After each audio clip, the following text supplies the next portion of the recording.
Beliau adalah seorang dosen di Sunan Ampel, Surabaya, dosen S1, S2, S3 Bahasa Arab, dan beliau sangat banyak sekali menulis tentang pembelajaran bahasa Arab dan penelitian-penelitian bahasa Arab. Dapat diakses dalam web beliau www.lisanarabi.net. Itu sekilas kurikulum kita Ustadz Nasaruddin. Baik, kita akan menuju pada pemakalah kedua atau narasumber kita yang kedua, Ustadz Raswan MPD MPDI. Tanggal lahir beliau 1983, masih muda, Masya Allah. Beliau adalah seorang dosen di UIN Sarid Hidayatullah Jakarta. Riwayat pendidikan beliau sangat banyak. Pesantren Awi Pari Tasikmalaya, Jawa Barat. Kemudian beliau juga S1 Bahasa Arab di UIN Jakarta, S2 Bahasa Arab di UIN Jakarta, dan sekarang sedang menyelesaikan S3 di UIN Jakarta dengan jurusan Bahasa Arab. Pelatihan dan penelitian beliau sangat banyak yang tidak mungkin saya bacakan di sini. Beliau adalah pembicara yang otoritatif juga untuk membahas permasalahan kita pada hari ini menggunakan teknologi dalam pembelajaran bahasa Arab. Falyatafaddal mashkura ila Ustadzuna al-Fadil Raswan. Tafaddal ya Ustadz. Ya, syukran Ustaz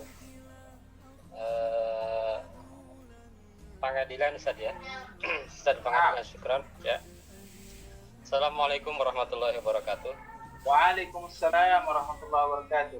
Apa nih Ustaz? Waktu 30 menit ya Ustaz. Oh iya, insyaallah 30 menit dari jam 15.12. Oke.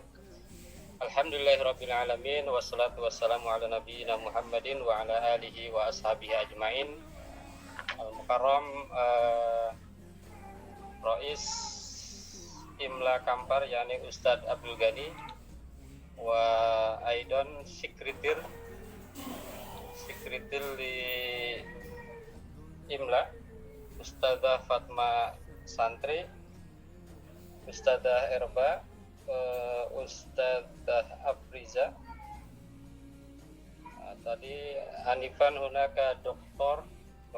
Ismail, Dr. Erlina, wa Aidon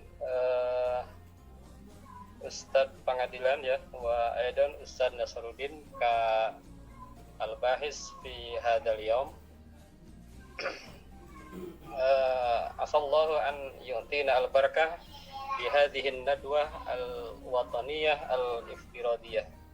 Wa sa'ashrah lakum bahsi fi hadzal yaum bi al-lugha al-indonesiah. Sudah ada ininya Ibu tampilannya?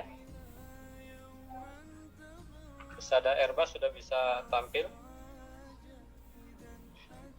Lama ra'ayna ya Ustaz. Lembar ya.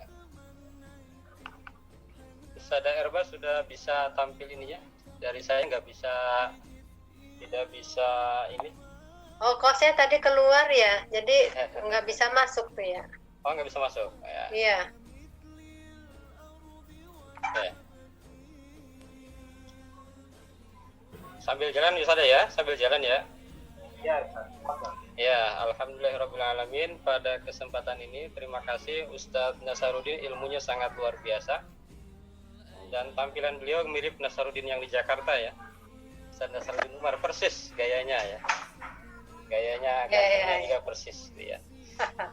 Oke, beliau adalah guru saya, dosen saya di SPS UIN Jakarta. Materi yang akan saya bawakan adalah pembelajaran bahasa Arab dengan pemanfaatan teknologi. Pemanfaatan teknologi mudah, simpel, dan bermakna. Kalau tadi Ustadz Nasaruddin sangat mendalam sekali membahas tentang Safinah ya. Safinah itu teknologi ya, maka di sini saya ingin berbicara tentang pembelajaran bahasa Arab dengan memanfaatkan teknologi mudah, simpel, dan bermakna. Kenapa begitu? Karena kalau konteksnya adalah guru, setahu saya guru itu sangat sibuk ya. Kalau dosen itu enak. Ini bersyukurlah yang menjadi dosen ya. Dosen itu kewajibannya hanya 12 SKS ya. Itu pun boleh kurang ya. Kalau ada yang lain kan, ada bimbing, ada nguji. Tapi kalau guru itu minimal 24 jam dalam seminggu.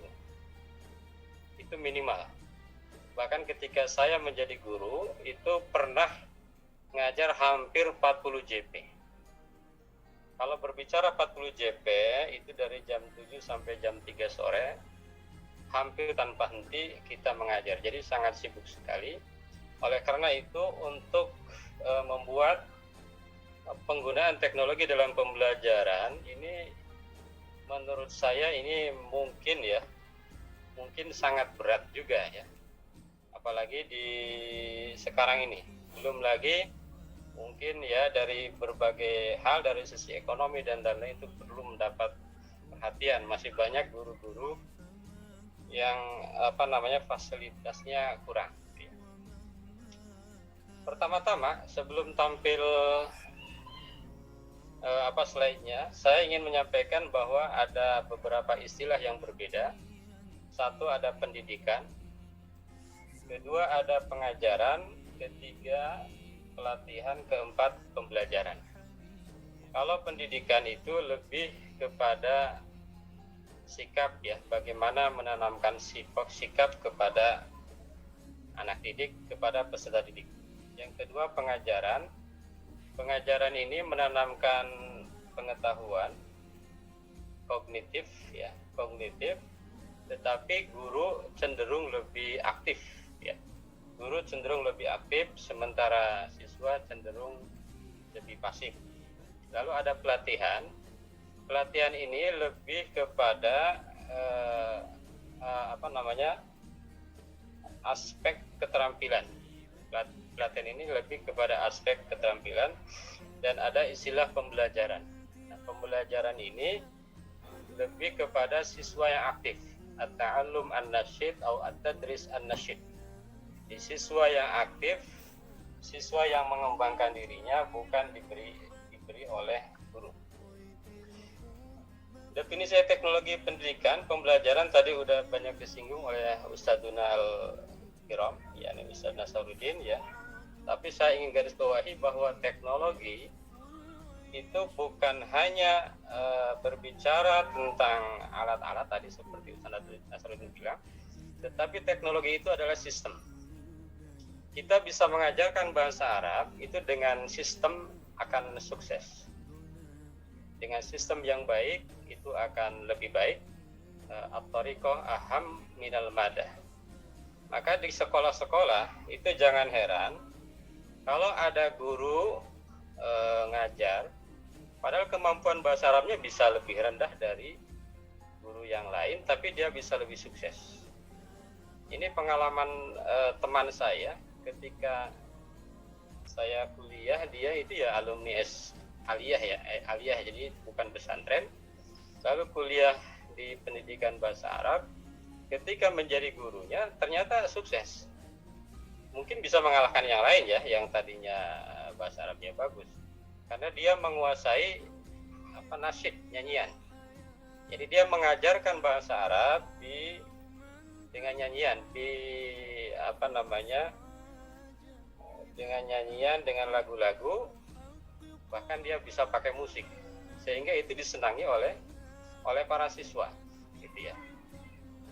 Jadi dengan nyanyian itu juga merupakan teknologi bagaimana dia mengajarkan bahasa Arab. Saya sering cerita bahwa sebetulnya ngajar bahasa Arab harusnya tidak sulit di madrasah, itu harusnya ya. Karena setiap semester itu umumnya hanya 3 bab. Umumnya kita ngajar bahasa Arab itu di satu semester itu 3 bab. Ya kan? 3 bab, bab 1, bab 2, bab 3. Ya, kenapa kita masih banyak yang merasa belum berhasil? Jadi, saya kira itu ya. Jadi ngajar bahasa Arab itu sedikit. Jadi berarti ada masalah. Ada masalah baik tadi kata Ustaz Nasruddin, baik terkait dengan isi muhtawa kemampuan maupun terkait dengan teknologi, metodologi dan lain sebagainya. Dan untuk sekolah, kalau ini targetnya banyak guru-guru, sebetulnya yang paling penting, yang paling inti itu adalah metodologi. Kalau keilmuannya kan apa yang diajarkan di kelas 1 misalnya at-ta'aruf, ya kan?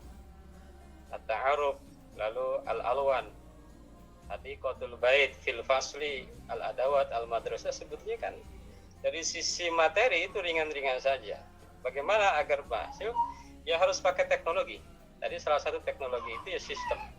Misalnya dengan bernyanyi, dengan tepuk tangan, dengan nyanyian, dengan tebak-tebakan dan lain sebagainya.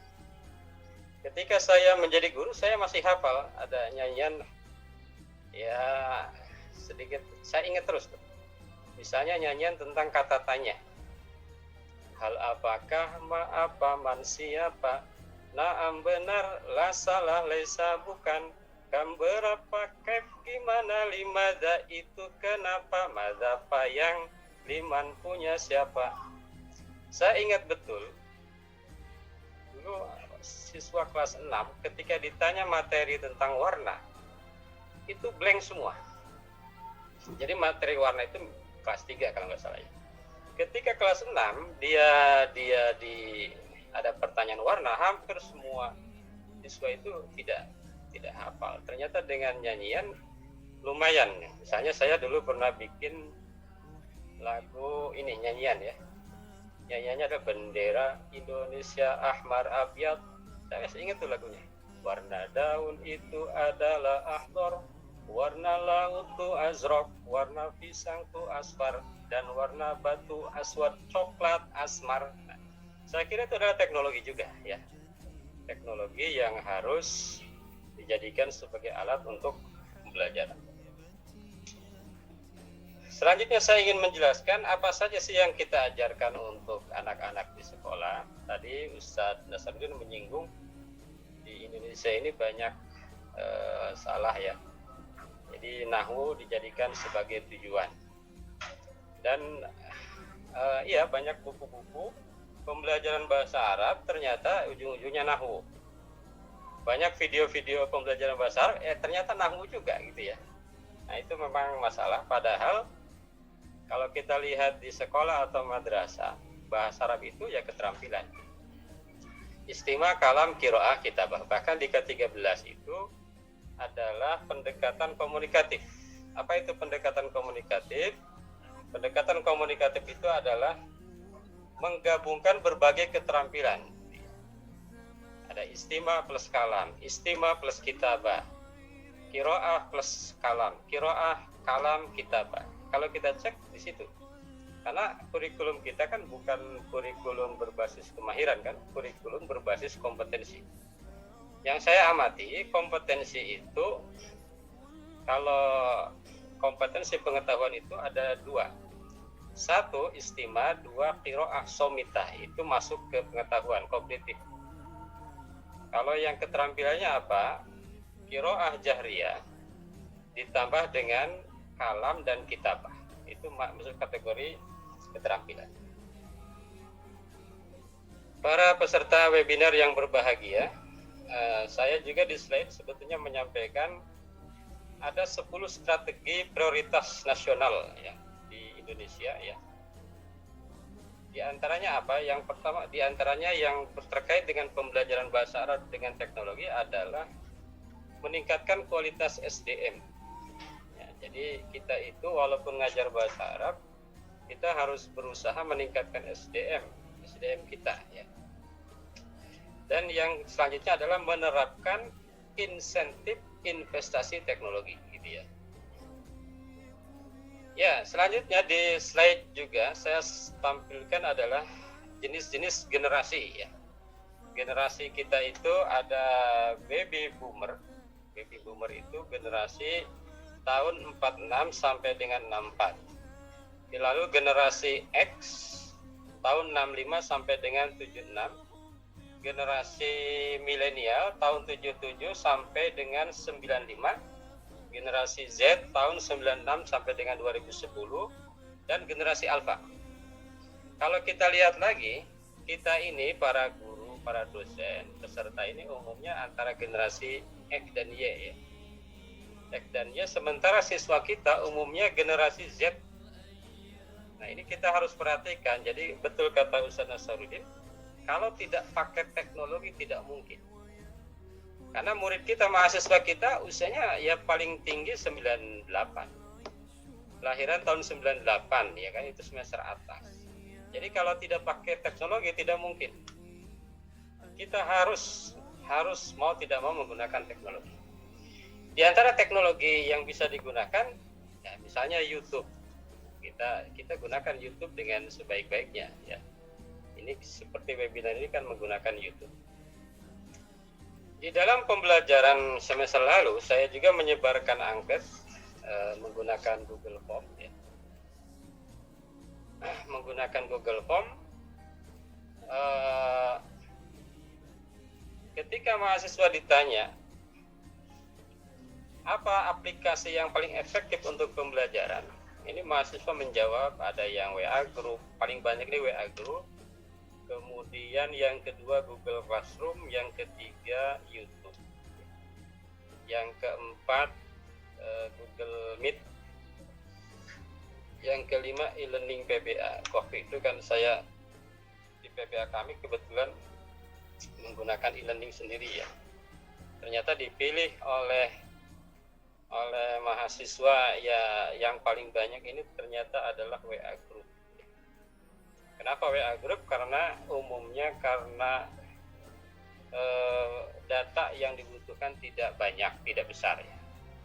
Data yang dibutuhkan tidak banyak, bahkan beberapa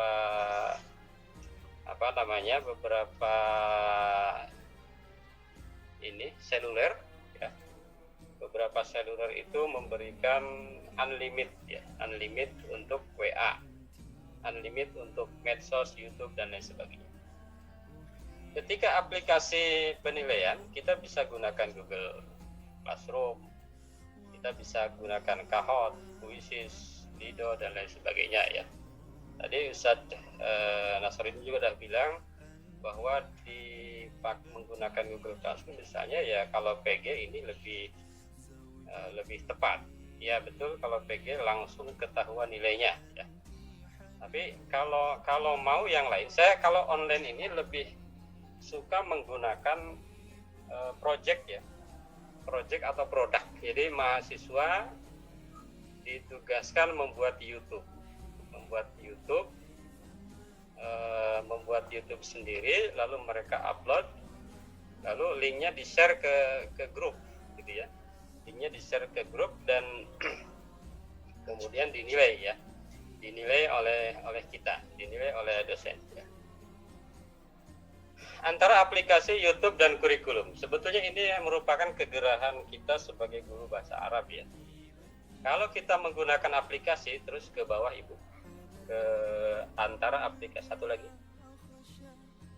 ya, antara aplikasi YouTube dan kurikulum, memakai aplikasi itu bagus ya. Cuma aplikasi itu misalnya yang dibuat oleh Al-Arabiyun ya, umumnya aplikasi tidak sesuai kurikulum, itu jadi masalah isinya misalnya ya, tidak sesuai kurikulum kita. Kita juga bisa sebetulnya bisa membuat YouTube sendiri. Tadi sebetulnya di bagian awal nanti boleh para peserta, ibu-ibu, ustadzah membuka YouTube, bolehlah dicek YouTube saya ya. YouTube saya itu ya mungkin isinya belum bagus ya. Cuma saya niatkan YouTube itu pertama untuk menyimpan data. Kalau video di HP ya penuh. Yang kedua, YouTube itu saya gunakan untuk belajar editing. Karena teknologi ini tidak cukup hanya dibicarakan. Teknologinya harus dipraktekkan seperti bahasa. Berbicara ya harus dipraktekkan. Menulis ya harus dipraktekkan menulis gitu ya. Masih di atas Ibu, di atas lagi. Di atasnya lagi. Ya, kita juga bisa menggunakan YouTube orang lain. Tapi sekali lagi, YouTube orang lain pun seringkali tidak sesuai kurikulum. Kita mau ngajarin apa berbeda isinya dengan yang kita harapkan. Syuting sendiri Ya, ini bisa. Atau kita ambil dari YouTube lalu kita edit. Ya edit menjadi video sendiri, karena misalnya yang dari YouTube tidak semuanya tepat dengan kurikulum. Yang selanjutnya, usia dan kreativitas. Ini seringkali guru atau kita merasa bahwa usia ini membatasi kita. Padahal saya bisa membuktikan bahwa usia ini tidak membatasi kreativitas dalam teknologi. Ini ada seorang senior ya. Ini kalau Bapak Ibu buka di pesantren Ojolali, namanya Yudi Pramuko. Ketika ketemu saya setahun lalu, mungkin subscribernya masih ratusan, belum banyak ya.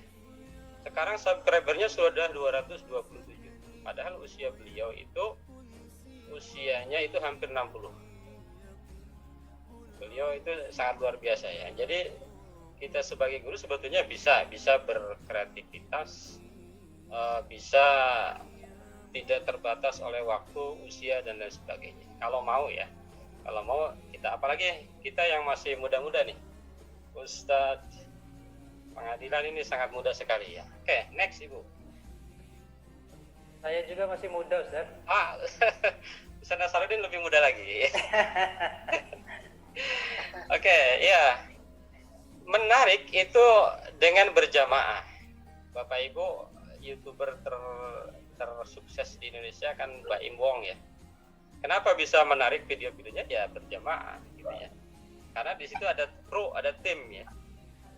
Orang Rio juga Atta Halilintar kan, itu ada krunya ya, ada timnya. Jadi kalau mau menarik ya harus berjamaah, harus bersama-sama. Nah kalau guru-guru gimana?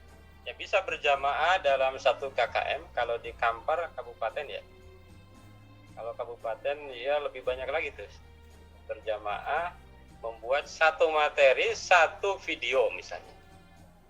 Coba Bapak Ibu bayangkan, satu materi, satu video. Itu kelas 1 MI sampai dengan MA kan ada 12 per kelas. Itu ada 6 materi kira-kira ya. 6 kali 12, sekitar 72 video. Itu bisa dilakukan kalau dilakukan bersama-sama. Kita sering bicara juga kalau pembelajaran itu harus menarik ya. Memang kalau menarik itu susah ya. Kalau YouTube atau video-video yang menarik ya kayak YouTuber itu. Ya kan, kadang-kadang kita juga ada yang nggak tahu mana yang menarik ya. Kok anak-anak itu suka video-video YouTube, misalnya Mia Aub ya, apa menariknya gitu ya. Nah, untuk menarik ini tidak cukup kita bertanya pada diri kita. Guru itu harusnya juga meneliti kira-kira senangnya yang seperti apa ini. Profesional itu mahal. Jadi kalau mau buat video profesional itu mahal. Saya pernah ikut kerjasama dengan salah satu lembaga. Ketika saya tanya, kan itu lembaganya bikin video pembelajaran. Ternyata untuk durasi 30 menit video yang profesional ya, kayak sinetron itu harganya 40 juta. Jadi kalau mau profesional mahal. Ini kalau kementerian bisa ya, kalau lembaga besar bisa. Lalu apa yang harus kita lakukan? Ya pilihannya adalah cari yang mudah, yang simple tapi bermakna. Jadi kita media atau teknologi yang kita gunakan itu ya cari yang semudah-mudahnya. Karena teknologi itu kan untuk membantu, bukan untuk menyusahkan. Jadi cari aplikasi-aplikasi yang termudah. Next Ibu. Nah, beberapa aplikasi yang bisa, ini kan aplikasi orang Arab. Mungkin kalau dikasihkan ke siswa, mungkin saya duga belum tentu menarik gitu ya. Ini misalnya ini yang pernah disampaikan oleh Ustadz Maki ya. Ini kalau disampaikan ke siswa ya belum tentu menarik ya. Tapi silakan coba, nggak apa-apa kan coba. Ada aplikasi Salma, ada Alifbi, ada Al-Arabiyah li ghairi natiqina biha. Ya lanjut.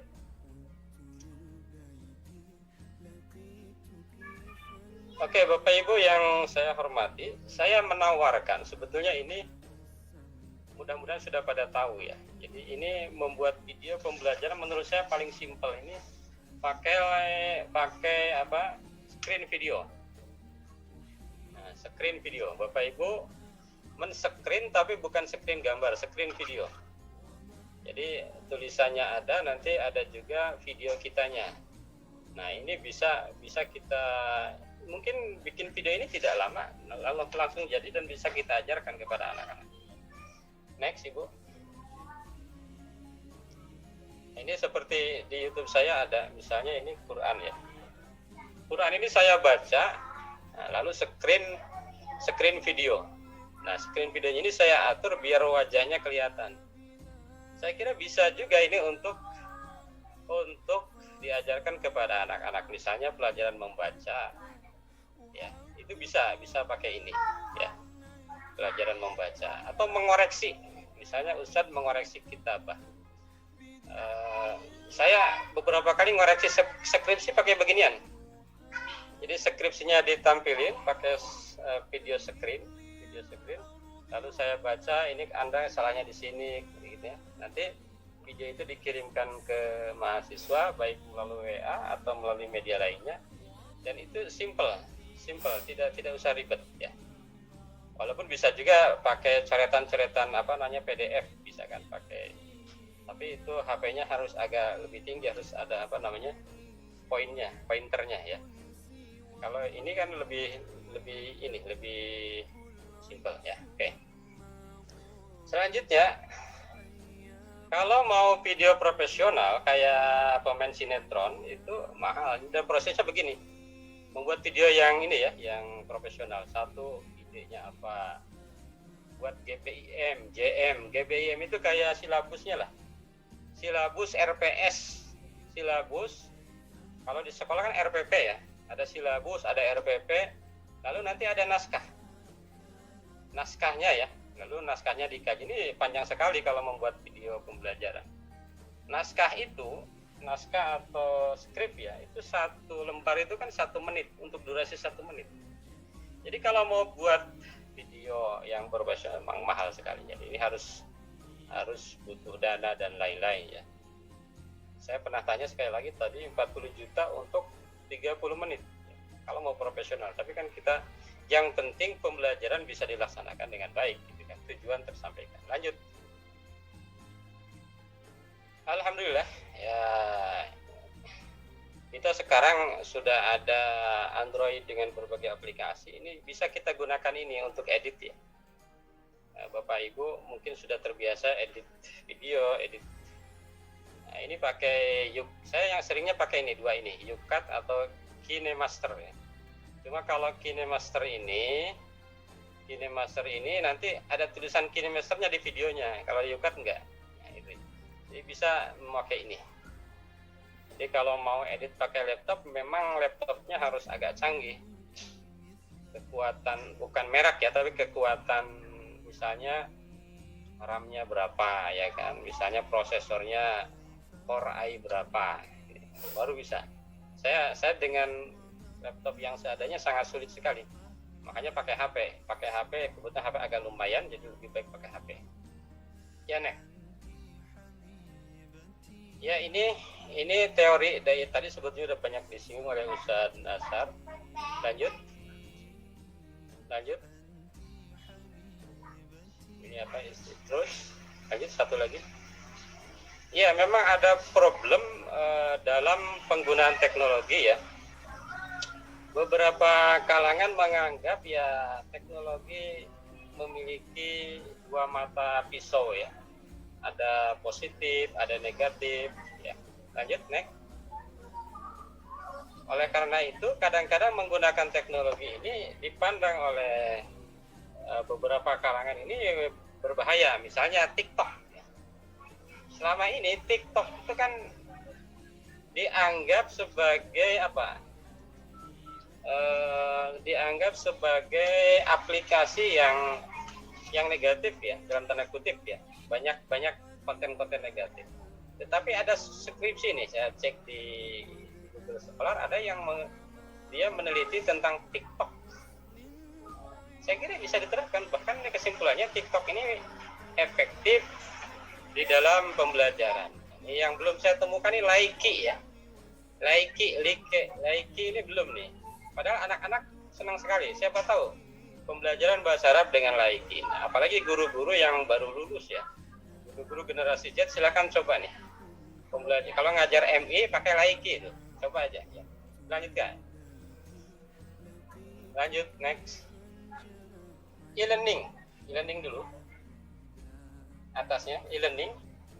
Ya, Bapak Ibu yang saya muliakan, saya hormati, ada pembelajaran e-learning. Tadi sebetulnya sudah disinggung banyak oleh Ustaz Nasaruddin. Electronic learning ada langsung itu berarti tadi yang al-mutazamin ya. Ada yang tidak langsung ya. Lalu ada traditional learning dan ada blended learning. Blended itu adalah campuran ya. Yang langsung ini pakai Zoom ya kan langsung. Cuma Zoom ini cenderung kuotanya mahal. Nggak tahu kalau di Kampar mungkin sanggup dengan kuotanya ya silahkan. Pakai Google Meet ya bisa ya. Nah, kalau yang tidak langsung bisa pakai YouTube ya. Kalau saya lebih senang pakai YouTube gitu ya. Pakai WA group juga bisa. Nah, tadi kan ada problem keikutsertaan peserta ya mahasiswa. Kadang-kadang mahasiswa dia tidak ikut belajar, hanya absen di awal.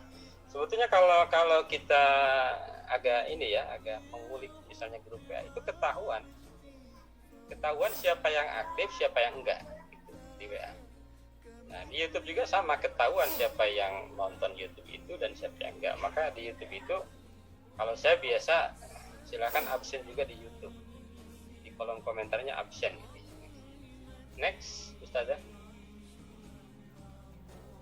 Nah, yang menurut saya akan abadi itu, yang akan bertahan ya, ini namanya blended learning. Afwan Ustaz, waktunya sudah habis ya. 30 menit. Oh, alhamdulillah. Oke, blended learning terus sedikit lagi ya. Terus, oke, blended learning itu adalah campuran, ada online, ada offline. Kalau masa Covid kan banyak kan online. Setelah Covid nanti mungkin offline plus online. Online-nya lebih sedikit. Lanjut.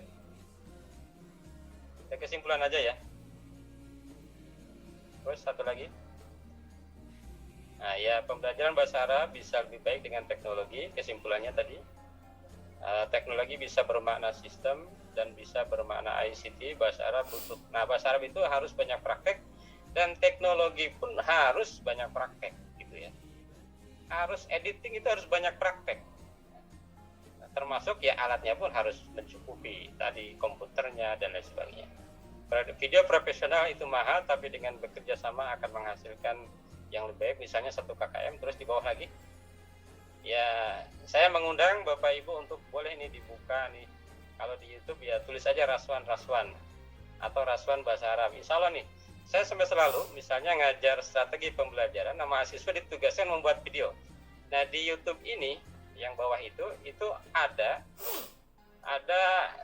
hampir 80 video pembelajaran karya mahasiswa. Nah, itu menurut saya minimal ya mereka terlatih untuk bisa membuat video pembelajaran ya dengan apapun itu hasilnya, dan mudah-mudahan ke depan bisa lebih baik.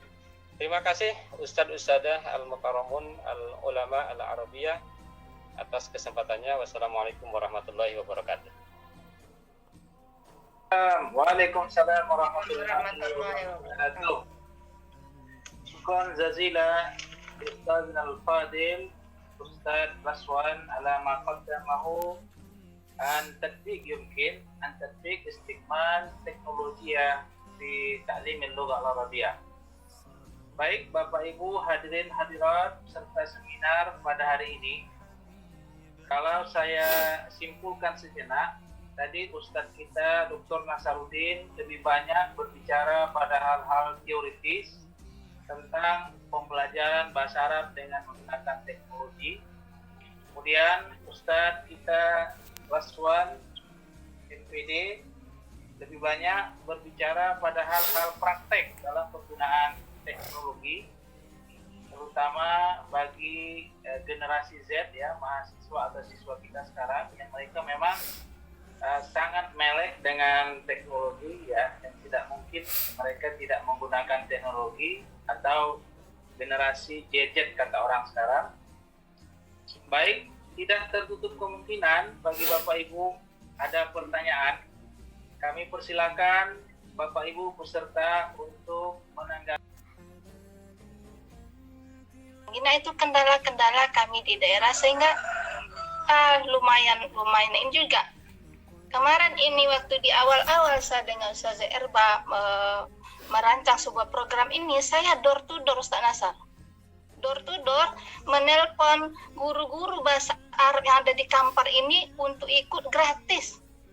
Ini kan baru terakhir berbayar nih Ustaz. Kemarin gratis semua, itu door to door, tidak ada motivasi. Semuanya alasan nggak ada paket, kemudian ada acara, ada ini, ada itu. Ini tantangan bagi kami. Mudah-mudahan nanti Ustaz Nasar bisa memberikan solusinya, itu yang kami alami. Karena insya Allah kami dan Ustazah Erba akan bergerak setelah COVID ini akan turun ke lapangan. Nah, itu yang akan kami hadapi di lapangan. Terima kasih Ustaz. Ustaz Nasar mungkin bisa memberikan wejangan ya, solusinya dengan Ustaz Nasar. Bagaimana nih kami di daerah-daerah gitu yang menghadapi seperti itu. Memang vakum sekali Ustaz. Ya, terima kasih. Wassalamualaikum warahmatullahi wabarakatuh. Waalaikumsalam warahmatullahi wabarakatuh.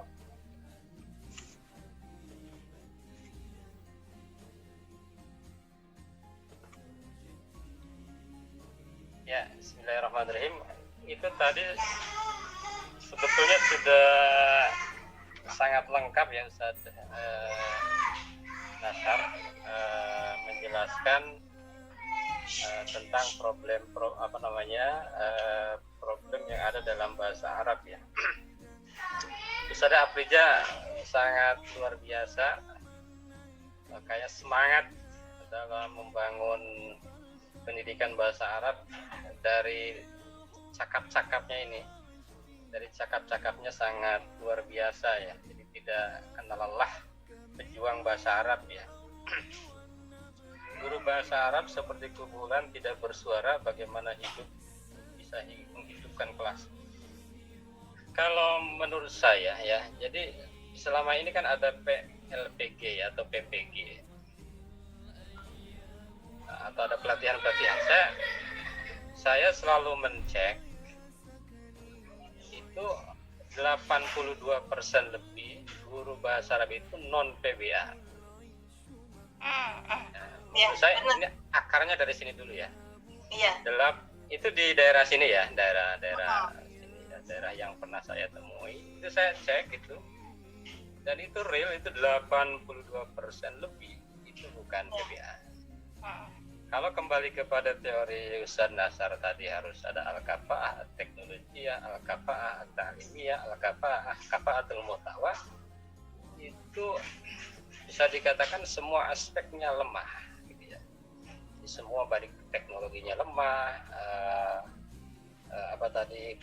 pedagogiknya lemah ya. Profesional dalam arti bahasa Arabnya juga lemah. Maka itu salah satu penyebab ya. Yang alumni PBA atau yang memang bidangnya bahasa Arab pun, setahu saya mungkin ya tidak akan 100% bisa mengikuti ya perkembangan yang ada, bisa membuat pembelajaran menarik dan lain sebagainya. Nah, ini memang akarnya pertama dari situ. Maka ke depan kalau sudah terlanjur jadi guru bahasa Arab, maka ya harus semangat untuk diberikan arahan agar sadar bahwa menjadi guru bahasa Arab itu harus punya tanggung jawab. Jadi bukan hanya sekedar karena alasan-alasan yang lain, jadi harus punya tanggung jawab tentang pembelajaran bahasa Arab. Bahasa Inggris menurut Ustaz Nasar lebih menarik. Menurut saya sih ya sama aja sih, bahasa Arab bahasa Inggris ya. Apakah dua-duanya kurang begitu bagus ya?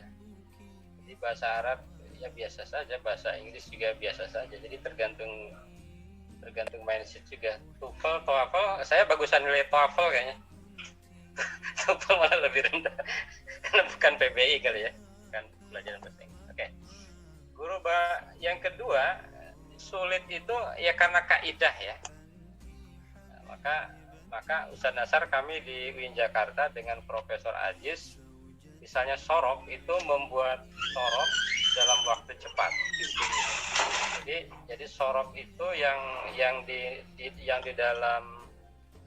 dalam kitab-kitab sorok ada 30 hampir 40 bab, kami singkat hanya menjadi 14 bab.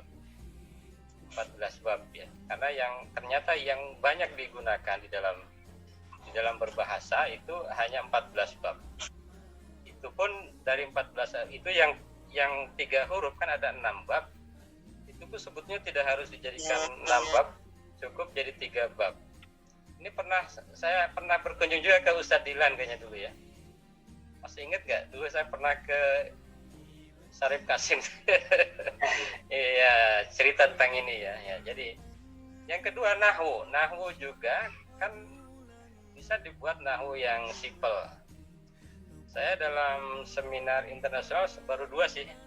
Tadrisun nahwi al-awwal. Jadi nahwu 1 itu mengajarkan subjek, nahwu 2 mengajarkan predikat, nahwu 3 mengajarkan objek, nahwu yang keempat nanti mengajarkan keterangan-keterangan itu. Saya kira kalau nahwu pun diajarkan dengan menarik, bisa menarik. Saya ingat ketika saya ngajar di MP, ngajarin nahwu ya, misalnya untuk kelas 1 itu ana saya, antata, huwa yahiyata, nahnu. Itu hanya gitu aja. Gitu ya. Coba nanti kalau didigitalkan ya di YouTube kan. Itu satu kelas misalnya 1 YouTube ya. Tinggal muter itu aja. Nah, muter di antaranya itu ya. Biar agak menarik ya itu tadi ya. Pembelajaran kaidah itu karena sekolah itu nggak boleh ngajar kaidah itu secara eksplisit ya, harus implisit. Metodenya juga sama ya.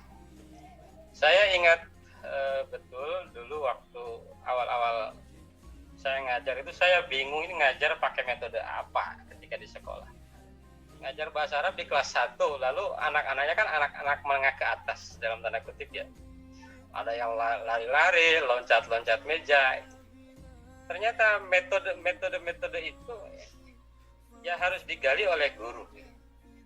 Jangan berpaku pada metode yang diajarkan di kampus ya. Qawaid terjemah, metode langsung, metode apa. Ternyata di sekolah itu disitulah kita bisa menemukan berbagai metode. Kita bisa menemukan berbagai teknik, kita bisa menemukan berbagai strategi yang tepat untuk diajarkan. Saya ingat juga kenapa problem apa dengan bahasa Arab, katanya sebetulnya bahasa Inggris dan bahasa Arab juga nggak jauh beda. Kalau kita ngobrol dengan orang bahasa Inggris, kalau tidak salah keluhannya sama. Umumnya pembelajar itu takut salah. Tapi kalau kata Profesor Ajis di dalam bahasa Arab itu ada lagi satu, malu. Bukan hanya takut salah, tapi 2 malu. Kalau pakai bahasa Arab, malu. Takut disangka sombong, takut disangka sombong. Oke, yang selanjutnya saya ingat juga pernyataan dari Dr. Asnawi. Dr. Asnawi ini alumni Timur Tengah, hanya di sananya puluhan tahun ya. Kata beliau, belum ada pengembangan buku bahasa Arab untuk lina tikin bigoriha atau ligorin tikin biha yang berbasis pada penelitian lapangan.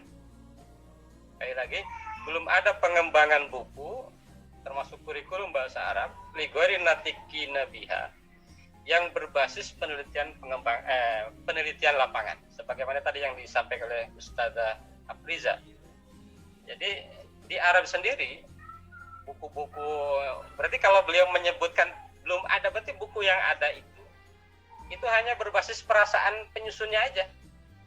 Nah, kayaknya ini nih yang harus dibutuhkan siswa ini, kayaknya ini. Jadi belum berbasis penelitian lapangan. Oleh karena itu maka pengembang bahasa Arab menurut saya ya ke depan itu kita harus membuat apapun itu tentang bahasa Arab itu harus berbasis penelitian lapangan ya. Jadi sebetulnya apa sih yang dibutuhkan? Kalau menurut saya sih misalnya buku ya. Di Kampar ini mungkin bukunya itu harus buku bahasa Arab Kampar. Tadi misalnya kereta api di sana tidak ada ya. Ganti apa di sana, transportasi yang paling banyak di sana apa gitu ya. Sesuaikan. Nanti termasuk saya yang membayangkan gini. Kalau misalnya guru-guru di Kampar bikin buku atau media, nanti pemain-pemainnya itu adalah guru dan siswa orang Kampar. Siapa tahu dengan, oh ini gambar saya ya, oh, jadi lebih tertarik. Dibanding misalnya bukunya dari mana, itu gambar siapa ya. Itu kan misalnya bikin YouTube ya, pemainnya orang Kampar. Ya kan? Penyusunnya orang Kampar. Biasanya orang itu akan tertarik kalau dia ikut bermain di dalamnya. Terus pembelajaran berbasis produk ya, menurut saya ini perlu diterapkan. Dan anak-anak itu canggih sekali. Ini misalnya bikin YouTube, bikin video-video, mungkin lebih senang, mungkin ya. Siapa tahu di Kampar lebih canggih dibandingkan di Jakarta ya. Karena ternyata tadi YouTuber yang hebat itu ya dari Riau juga. Iya, bukan dari Bogor. Ini saya di Bogor nih. Dari Riau. Ya, ternyata justru orang daerah ini yang kreatif gitu ya. Kreatif, dan insya Allah kita usaha, tapi tadi dengan teknologi ya, dengan sistem. Mengajak dengan sistem. Medianya dengan media teknologi gitu ya. Gitu. Terima kasih Ustazah. Mungkin apa yang saya sampaikan ada, silakan dikoreksi. Terima kasih. Assalamualaikum warahmatullahi wabarakatuh. Waalaikumsalam warahmatullahi wabarakatuh.